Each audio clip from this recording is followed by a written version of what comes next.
ሰላም ክቡራት ተኸታተልቲ ሓበን ቤትና ኤርትራ ከመይ ትኾኑ ኣነ እግዚአብሔር ይመስገን ሰላም ኣለኹ ንስኹምን ሰላም ክትሉ በዓል ሙሉእ ተስፋዬ ኦኬ እምበር ሎማዓንቲ ኣገዳሲት ናይ ኮሮና ሕግታት ክወፅኡ ስለ ዝበሃል ዘሎ እቲ መደባት እንታይ ኣሎ ክንሪኦ ኢና ማለት እዩ ስኢልካ ሓሶት ኣይኮነን ካብ እዞም ናይ ዝዓዲ ዝዓብያትን ጋዜጣታት ምሸለዋ ንሰን ቀንዲ ንሰን ዘውፅኦ እዩ ማለት እዩ بعبيو اتلوم عنتي مشت بريس كونفرنس አሎ ሰዓት 7 ማለትዩ او كل خوصيو كل اتي خبهازلو خبلو مالتي ግን እንታይ እዩ خبهالልዩ አቀዲምና እዚዩ خوصي ኢለን ጽሒፈን ስለ ዘለዋ እንታይ እዩ خوص ተሕግታት እንታይ ምኻኑ ክገልጸልኩም ያነ ማለትዩ ስለዚ ሰናይ ምክታል اوكي قداماي ነገር እቲ ቀንዲ እንታይ እዩ ክመጽ ኢሎሞ ዘለው ሓደ እቲ ሎክዳውን ዝበሃል እቲ ኣገዛኻ ምዕጻው ዝበሃል ክመጽ እዩ ማለት እዩ ኣገዛኻ ምዕጻው ሓድሽ ገዛኻ ምዕጻው ክመጽ እዩ ማለት እዩ እገዳ ማለት እዩ ግን እዚ እንድሕር መጽዩ ከምቲ ዝነበረ ብጣዕሚ ተሪር ኣይኮነን ማለት እዩ ተሪር ክኾን ኣይኮነን እቲ ዝመጽ ዘሎ እገዳ ከምቲ ዝሓለፈ ማለት እዩ ኣገዛኻ ክፈል ገለ መለ ዝብል እገዳ ብዙሕ ተሪር ኣይኮነን ግን ክመጽ እዩ ማለት እዩ ፎከስ ብዝበለ ማለት እዩ እንታይ እዩ ካልእ መጽ ዘሎ ከመይ እቲ ሎክዳውን ፎከስ ዝበለ ኮይኑ ግን እንታይ ከማል ከም ዘለዎ ሎም ምሸት ክነገሩና እዮም በዓል ህጉድ እዮም ማለት እዩ ግን እቲ ክመጽ ዝኽእል እዚዩ ኢለን ስለ ጽሒፎኖ ዘለዋ ንሱ ክንሪኦ ኢና ብሓንሳብ ኮይና ማለት እዩ اوكي اتو حقتات انتايو اتو حقتات ساعات شوعته كلن كافيتات ريستورانتس كلن ناي مغوتاتهم ادلاي زي بحال دوكانات مشلو نيش اسبلا نسدما ساعه شوعات كل غزي كعصوين مالتيو ساعه شوعته ساعه زعص نبر يكون ساعه شو مزعص نبر يكون قال مالتيو بزي قدس كلن ساعه شوعته ناي مشت كعصوين مالتيو كالاي اغزخا بستخاله متن اغزاخون كم مسرح بستخاله كمتن اغزاخون كم مسرح كمصي مالتي اغزاخون كا بستخاله زي بزح غداس زي كوينو اغزاخون كا خسر كم جلكا نسون كمصي مالتي اتا كورونا تشيك اب تبل كريكم حنت فيديو غير خبركم يلكم مالخو كوركم غزي سلا تابحال سخونني امبر كنسا بحنت فيديو غير صبو يلا خريكم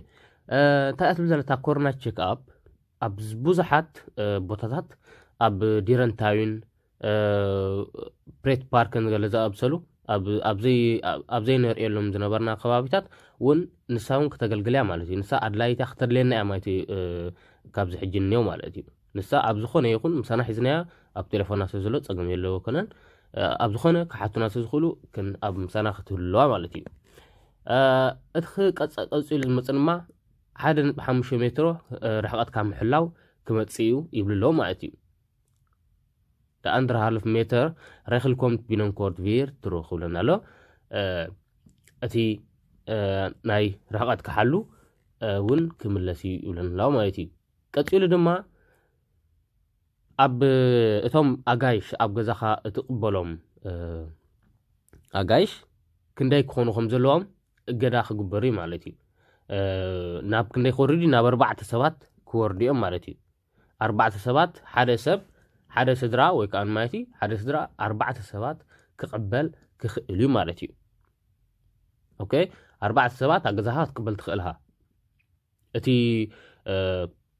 ዓበይቲ ጥራዲዮም ቆልዑ ወላዲዮም ገለመለ ዝብል ብዓብዩ ከም ዝበልኩም ሎም ምሸትና ክን ዕዘቦ ወይ ክን ሰምዖ ክንሪኦ ማለት እዩ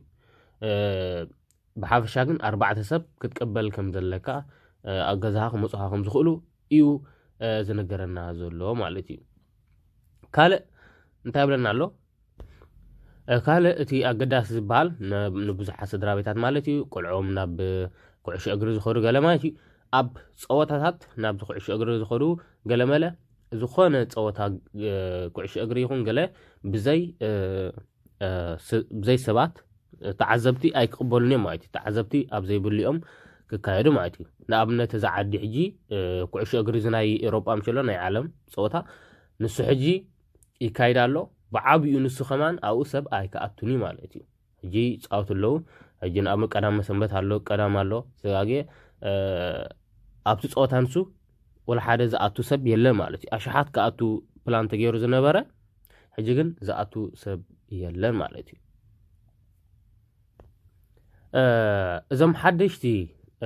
ሕግታት ካብ መኣስዮም ከኣቱ እንተረኣይልና ካብ ጽባሕ ቀዳም ማለት እዩ ዕለት 13 ኖቨምበር ከኣቱ ማለት እዩ ክጅምር እዩ እቲ ስርሑ ማለት እዩ ሎሚ ናይ ምሸት እዚ ሕግታት ዝርኢና ኣለና ኩሉ ካብ ጽባሕ እዩ ከኣቱ ማለት እዩ ካብ ነይኽን ኢር ማለት 7 ኢር ሶሪ ሰዓ 7 ክጅምር ማለት ጽባሕ ካብ ሰዓ 7 ንኔው ክጅምር ማለት እዩ the lockdown zal for 3 weken worden ingesteld እንታይ ብለና ኣሎ እቲ ሎክዳውን ድማ እቲ እጋዳ ገዛ ክፍምባል ድማ ንሰለስተ ሰሙን ቀፂሉ ክቕኒኡ ማለት እዩ ንሰለስተ ሰሙን ዘገልግል ማለት እዩ ተርዲኹምኒ ጽባሕ ቀዳም 13 ማለት እዩ ነዚ ወርሒ ሒዝናዮ ዘለና ሰዓ 7 ክጅምር እዩ እቲ ሕግታት ሎክዳውን ድማ ካብኡ ጀሚሩ ንሰለስተ ሰሙን ክቕፅል እዩ ማለት እዩ ንኣብነት ከምዚ ክሳይ እውን እዞም ቲያትር ቢዮስኮፕ ገለ መሸለው ሲነማታት ገለ ንሶም ኣይክዕፀውን እዮም ንዕኦም ኣየገልግልን እዩ እዚ ተዋሂቡ ዘሎ እንታይ ይበሃል ብዙሕ ንዕኦም ምፍኻሳት ገብርሎም ይኾኑ እዮም ማለት እዩ ከምዚ ዝገልፆ ዝፀናሓኹ እዘን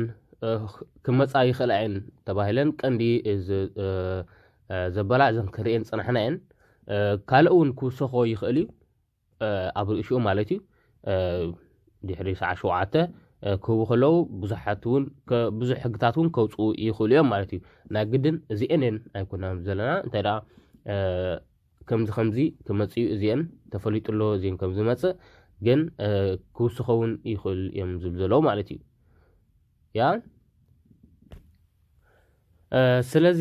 ክቡራት ኣሕዋተይ ኩልኩም ተኸታተልቲ ናይዛ ቻነል ማለት እዩ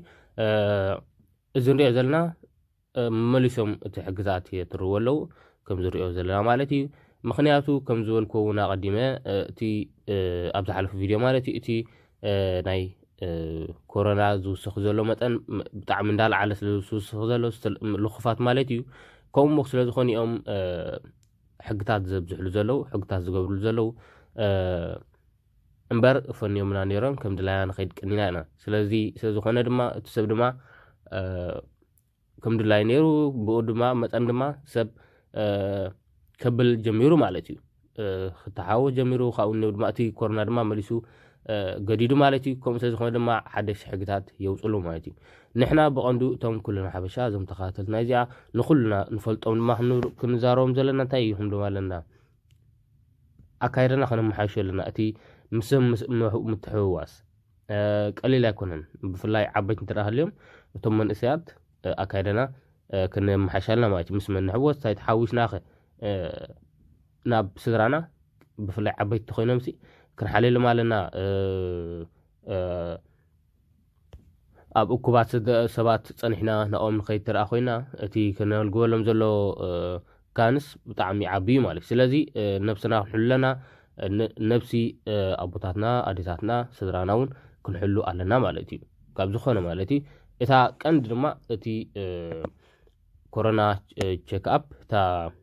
ናይ ኮሮና እንታይ ይበሃል ኪኣር ኮደ ንሳ ድማ ክንሕዛ ኣለና ክነውፅእ ኣለና ከመይ ጌርካ ከም ተውፅኣ ኣብ ዝመፅእ ቪድዮ ክገልፀልኩም እየ ኩሉ ማለት እዩ ከመይ ጌርካ ከም ትወፅእ ስለዚ ነዚ መስልና ኢሎም ማዓንቲ ቪድዮይ ቁርብ ተረዲእኩም ክኸውን ተስፋ ገብር ኣብ ዝቐፅል ቪድዮ ድሕሪ ሎማዓንቲ ሰዓ 7 ድማ እንታይ ከም ዝበለ ሩተ እንታይ ዝተወሰኸ ሕግታት ትረኣሃልዩ ወይ ዝጎደለ ሕግታት ትረኣሃልዩ ወይ ክንፅር ዘለዎ እንትረኣሃልዩ ኣብ ዝመፅእ ቪድዮ እፅቡቅ ገይረ ክውፅልኩም እየ ሕግታት ማለት እዩ ኣነፂረ ማለት እዩ ስለዚ ናይ ሎማዓንቲ ቪድዮ ነዚ ክብል መፅእ ማለት እዩ ተስፋ ይገብር ተረዲእኩም ክኸውን ክሳብ ቀፃሊ ንራኸብ ተሰናዩ ቻው